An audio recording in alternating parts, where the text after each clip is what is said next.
Hello everyone and welcome back to another Podzilla audio editing lesson. This video will be going over compressors. So there's a couple different types of compressors, and what the basis of what a compressor is doing is limiting the dynamic range of a track.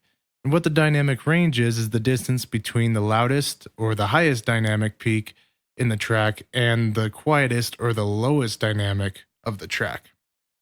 And the difference between those two values is what your dynamic range is.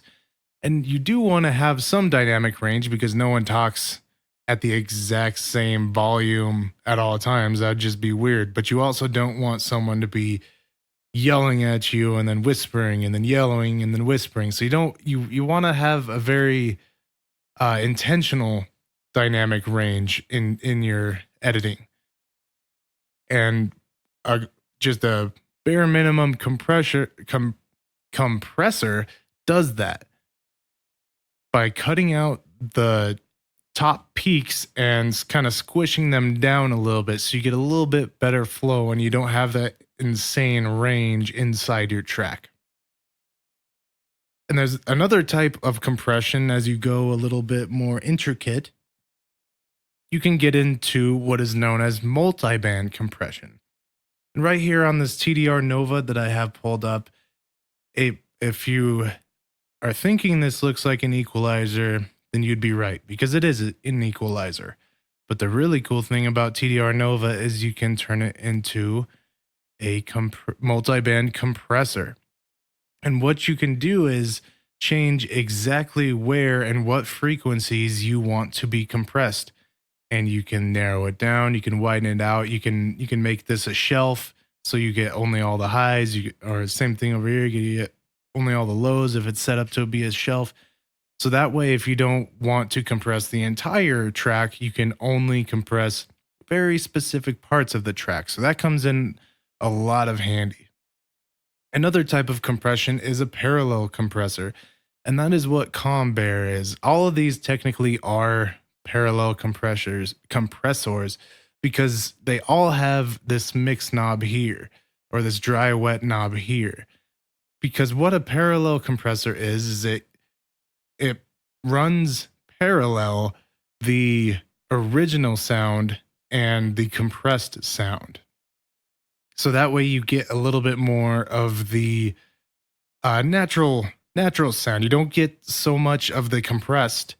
And if once you mess around with compressors a little bit, you kind of know the sound that comes out of it. It gets flattened and it gets just kind of just squished and with too much compression. And a way to avoid that is to have this mix knob or a parallel, because you get to keep a lot more of the original sound. And another thing you can do to keep the original sound and to make it sound more natural is it's more of a method than an actual compressor, but it's to have multiple compressors running. Like you probably won't need 5, and you definitely don't need 5 different compressors all in line on the same track. But if you maybe need 2 compressors because you have a huge dynamic range and you just know you're going to need to do a lot of compression, it may suit you better to, instead of having just one compressor on your track and do all your compressing on this one plugin, you can incrementally do it on multiple compressors. So that way you don't lose the natural sound, especially when it comes to speech and podcast audio. You want to keep that natural sound. So that's a method to be able to do that. There's also a sidechain compression, which this has the option for, and it just takes, instead of being triggered by the internal track, it's triggered by somewhere else, and it's pretty much used for EDM and like dubstep and stuff to get really thick kicks to stand out in your mix. So you pretty much don't need to know how to do that for podcasting, but it's an option and it's kind of cool, but probably won't need to use it in your type of editing. And there's also tube compression, which has time and place. You could use it kind of as a preamp, but typically just basic compressors is what you most likely will want to be using when it comes to editing podcast audio.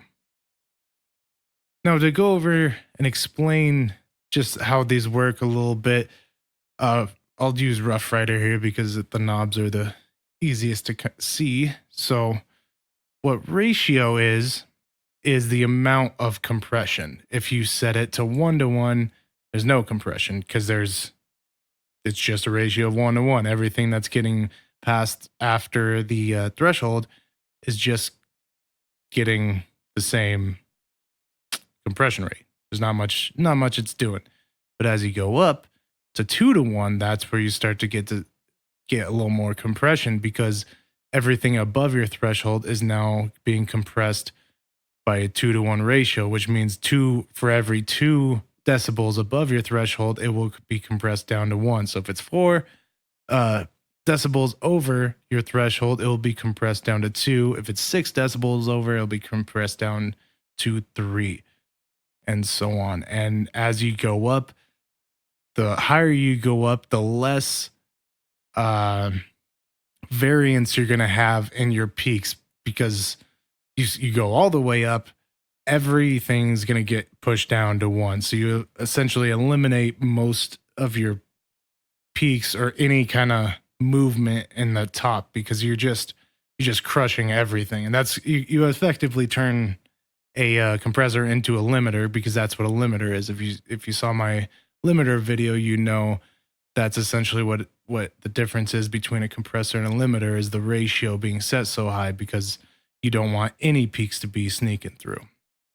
So that's the ratio. And an attack and a release the attack is how quickly does the compressor engage once the threshold is reached, and release is how quickly does it disengage after the threshold is no longer hit. And typically, just general rule of thumb, you want both of these pretty quick. You don't want them to be as fast as your plugin will let you typically because you might get a little bit of clipping and it may sound a little bit weird. So you want to give it just a little bit of extra play, and actually doing the same thing by leaving it super long will affect your audio quite a bit. And if you leave the release on too long, then it will probably just stay engaged. And if you leave the attack too long, everything, especially with spoken audio, it won't be picked up right. You'll have this really long, weird lead up to it, and it's super noticeable and not appealing to anybody. So just pretty quick release and an attack is all you really should need for those two settings. And sensitivity, compress, and threshold on these other ones is all the same thing. It is the point at which the compressor will engage and begin compressing. So the higher the threshold, obviously the less of your audio that will be compressed, which is typically a good thing. You usually only want to get the peaks for the most part. If you really need to beef up a lot of audio and you have a huge dynamic range, then there might be argument to have a little bit lower sensitivity, but in general, you typically want it just catching those peaks to level it out. Makeup gain, obviously, if we're going to be crushing these peaks, then you're going to lose a little bit of volume. And that's what this makeup gain is for. It is to pick it back up to where you can hear it. And a good rule of thumb, a lot of these don't really have a great gain reduction meter. This one and this one have one, but you have no idea at what level they're being reduced. Pretty much only these two you can kind of see exactly how much is being reduced and compressed. And so a good place to start with makeup gain, if you don't want to add too much, because you can start distorting your sound by giving too much makeup gain. So if you want to avoid giving too much, a good place to start is wherever it's kind of averaging out. Like, let's go ahead and play this. Yeah. Oh, I have everything on. So that's what it sounds like when you distort the crap out of it. Let's see here. Yeah. But he is actually, you could see him being a dad. All right. So it's around 5. So there you go. right around 5. Whatever it's kind of hovering around at, not the highest peak, but just kind of the average of where it's compressing at. That's where you can start your makeup and you can adjust accordingly. Yeah. So but again, he is actually, you could see him being a dad. Yeah. And that's what makes it scarier to. right around 5. There you go. And that's a good starting point, I guess, to as far as where your makeup can go. Because again, you already heard how you can really just drastically destroy whatever it is you're working on by adding way too much makeup. I guess. Oh, there's also, it's only on this compressor. None of these other compressors have the option, but there is the knee option on this one. So I'll just go through that real quick. A knee is at the point when the compressor is going to engage. So you adjust it with your threshold, but the knee is the amount of where it's going to engage, I guess. And the lower the setting, the sharper the knee. So as you see, I go up as a nice smooth transition. As I go down, it has a pretty stiff transition. So in general, the reason these don't have it is you get a pretty soft knee. I don't know exactly what the settings are on all these other ones, but typically something kind of like that. Because there is a time and place, just like everything, for you to have that immediate snap into being compressed.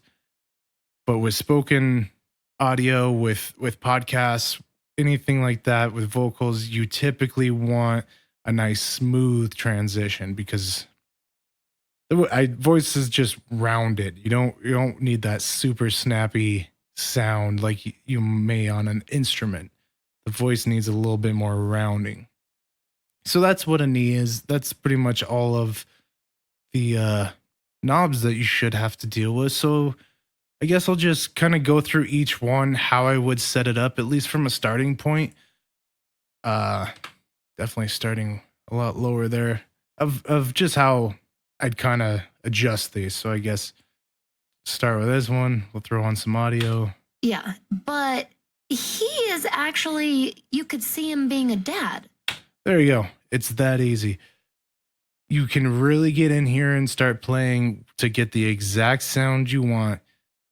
But the basis of general compression is you want to get plenty of the peaks, but you don't want the threshold way down here, because then you're compressing everything. And then you start to get really weird audio sounds. You start picking up a lot more of the quiet sounds too. So you typically just want it nice. Yeah, but he is actually, you could Right see there. him being. Nice and in the middle. So that's how you'd set that one. Yeah, but This one I already is kind of actually, played you with. could see him being a dad. Yeah. And that's what makes it scarier to like betray that kind of trust. And of course, always use a soft clip if there's an option for it. There's that one. The TDR. I might go a little bit more into this one with the EQ, because really you could take the same principles of EQ and put them to work on your multiband compressor. But I'll just kind of show you it in action. Let's say we wanted to boost a little more of the highs. Yeah, but he is actually, you could see him being a dad. That probably helps if I turn it on, right? Yeah, but he is actually, you could see him being a dad. Yeah.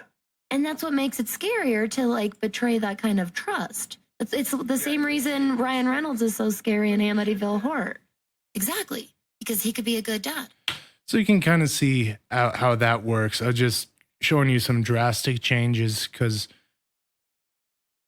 with the multiband, you want to follow the same principles where you just give it a nice little boost where you need it, and you'd find whatever your audio needs, if it needs more mids, highs, lows, whatever, to be to be boosted up or to have the peaks taken out. If the high is super sharp, maybe a shelf would actually be better. Something like that could be put into play. And so that's how that works. Like I said at the beginning, you apply the same principles to any one of these compressors as to each individual one of these, and then you just use what you know about EQs to kind of help you figure out where you need to be doing that.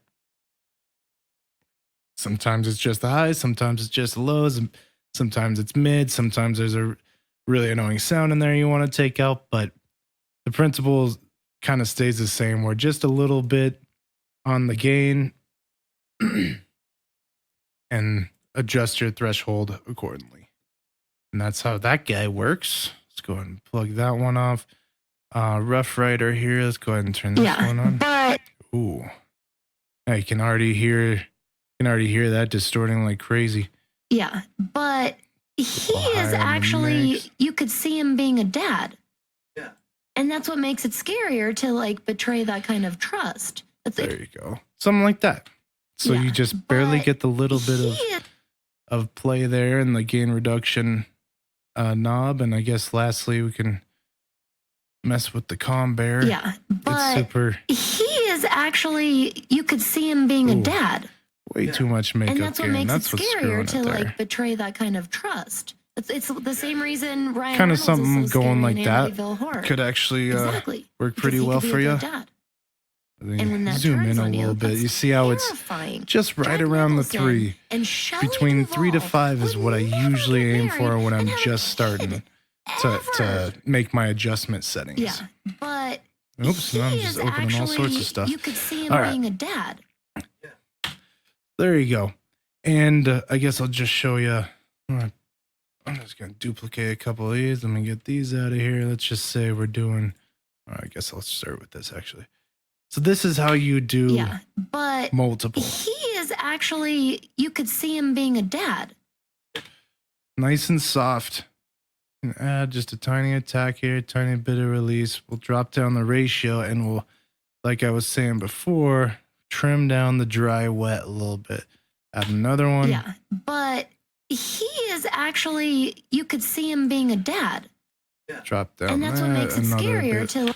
A little bit there. That attack can stay the same. This ratio can drop down. Oh, I don't mean to do too many of those. Yeah, but he is actually, you could see him being a dad. And there you go. So say you had to do quite a bit of compression instead of doing just one of these or just one of these guys. You can do multiple, and you can see if you start to drop down some of your settings, you still get. But he is actually that you nice can see him being a dad. Natural sound. And that's what makes it scarier to like betray that kind of trust. It's the same reason Ryan. There you go.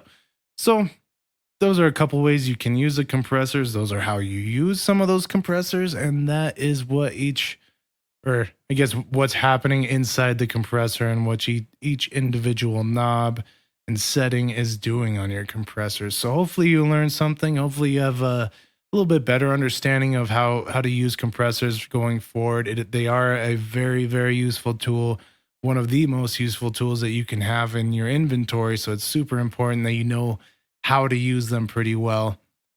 They are not super complicated. Take a little bit of practice, but you'll definitely get it pretty quick. And if you like my videos, make sure to like and subscribe.